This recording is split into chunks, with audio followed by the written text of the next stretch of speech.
Dalam fasa pemulihan yang dilalui Malaysia ketika ini, tiada lagi istilah barisan hadapan membabitkan pasukan keselamatan dan kesihatan semata-mata. Sebaliknya, masyarakat dan komuniti turut memikul tanggungjawab berkenaan. Ya, sehubungan itu Kementerian Kesihatan bakal memperkenal pendekatan cegah dan didik amal, patuh dan pantau CAPP yang akan dilancarkan Perdana Menteri. Menerusi temu bual khas bersama wartawan Mohan Chinasamy, Menteri Kesihatan Datuk Seri Dr. Adham Baba menjelaskan beberapa intipati penting yang perlu dilaksana untuk meletakkan negara di landasan tepat dalam memerangi COVID-19.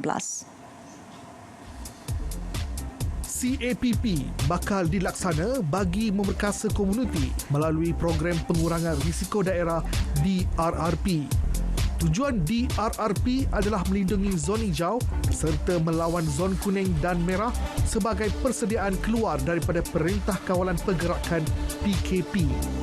Menerusi mekanisme CAPP, masyarakat disaran mendidik anggota keluarga dan komuniti masing-masing mengenai amalan kebiasaan baru yang perlu diterapkan dalam kehidupan seharian. Bagi memastikan penduduk sudah bersedia secara berperingkat untuk menjaga komuniti mereka.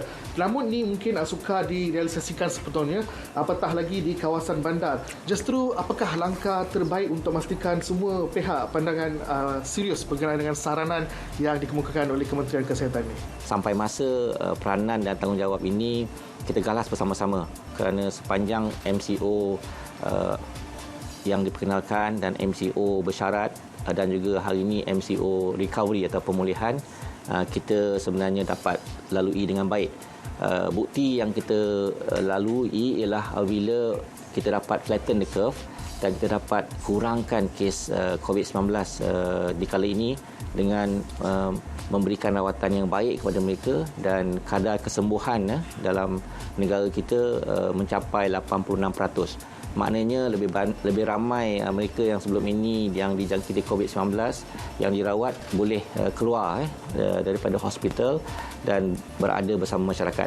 Menerusi aspek DRRP, Kementerian Kesihatan sedang mengadakan pertemuan dengan kepimpinan negeri bagi mewujudkan kesedaran normal baru terutamanya di kawasan daerah. Sebelum ini juga dalam sidang media oleh Yang Berhormat Perdana Menteri Tan Sri Muhyiddin Yassin dan juga dalam sidang media oleh Menteri Kanan Keselamatan Datuk Seri Ismail Sabri telah menyatakan bahawa perlu ada seorang ketua komuniti yang memainkan peranan untuk mewujudkan kesedaran di kalangan rakyat.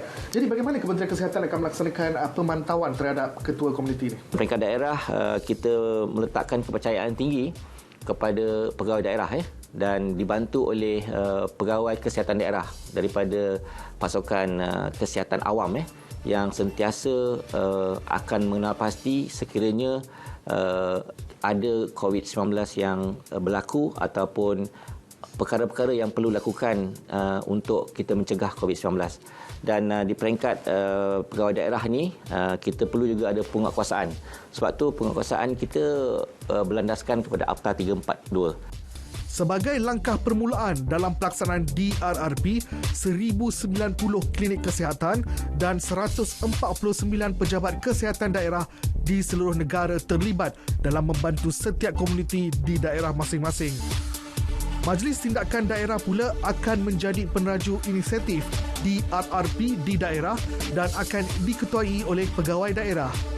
Insentif kepada mukim dan daerah yang berjaya mengekalkan kawasan hijau untuk tempoh tertentu akan menerima pengiktirafan dari kerajaan. Mohan Chinasamy, Berita RTM. Sebuah badan bukan kerajaan di bawah Kementerian Kesihatan